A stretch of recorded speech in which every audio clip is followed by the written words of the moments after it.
तमाम विरोध के बावजूद सरकार अपनी मनमर्जी BJP MP Jagadambika Pal, chairman of the Joint Parliamentary Committee JPC on the WAFC Amendment Bill 2024, confirmed the draft report and the amendment bill had been adopted by a majority. He added that the next step would be presenting the report before the Speaker of the Lok Sabha. The following day, the bill has been a subject of intense debate with various political leaders and parties expressing differing views on its implications, particularly regarding the rights of minorities.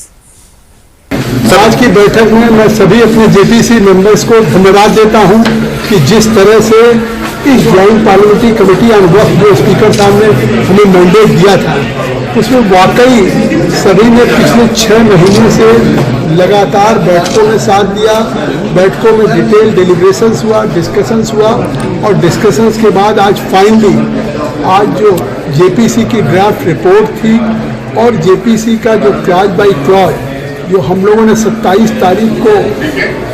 हमारे 14 clauses में amendments हुए थे, उसका एक amended जो bill था दोनों को मेजॉरिटी के साथ अडॉप्ट किया अच्छे माहौल में सभी सदस्यों ने। और मुझे मालूम है कि जो आज हमारे अमेंडमेंट्स मूव किए थे क्लॉज बाई क्लॉज में, उसमें बहुत सी ऐसी बातें हैं कि जिसको कि आज विपक्ष भी जिस पर विरोध कर रहा था, शायद वो इशूज भी एड्रेस हो गए हैं। और मुझे लगता है कि ये बिल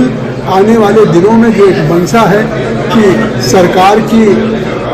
वाकिफ की मंशा को आपने देखा होगा पहली बार जोड़ा गया कि किसी वाकिफ के वक्त में उसका फ़ायदा पसमानदा को, गरीब को, विमेन को, बच्चों को, आर्फन को मिले।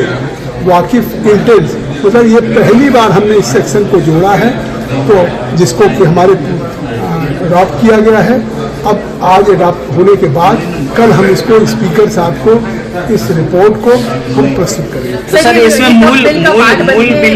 बिल में कितने संशोधन हुए हैं और किस तरह से ये संशोधित प्रारूप पेश किया जा रहा है? जो हमारे बिल हमारे सामने आए थे उसमें 44 क्लॉजेज या 44 संशोधन थे, जिसमें हमने